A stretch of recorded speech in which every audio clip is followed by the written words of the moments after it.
Hey everybody out there at the CW Source on the set of One Tree Hill, and I'm sitting with guess who? James Lafferty. How you doing, man? Good. Good to hear. Nice to meet you too. Now, it's gonna be 4 years later, right? And what we saw was you were going off to reinvigorate your basketball career, as it will. What's happened now after 4 years? How's Nathan in the basketball? Well, Nathan sort of went to a small college and played for his old high school coach, Whitey Durham, and had a great couple years, and then ended up going to play Division I basketball. Had a great couple years there, and when we come back, it was just a couple months after he was drafted by the NBA. Okay. And he was about to go play, and he was actually celebrating one night with his friends at a bar, and he ends up getting in a fight. Messing up his back, so that when we see him, he's actually wheelchair bound and his dreams are kind of dashed. Oh, wow. He's been let go, and by the team obviously, and he can't play. And he's sort of at a point in his life where he could rehab and get it back. He's not paralyzed forever or anything. It's just a matter of actually getting in there and putting the work in and getting better. Right. But he's so broken by the fact that his dreams were this close. Right.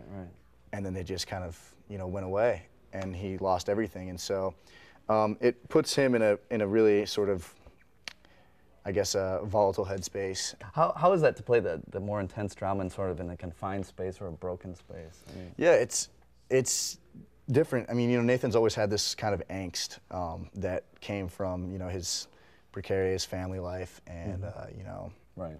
I think his relationship with Haley hasn't always been the greatest. It's had its ups and downs. So he's always had a certain amount of angst there that he's carried around with him. But this is a whole different story. This is sort of him giving up on life for a little bit, and it's really kind of tough sometimes to play that intensity or to play that emotion.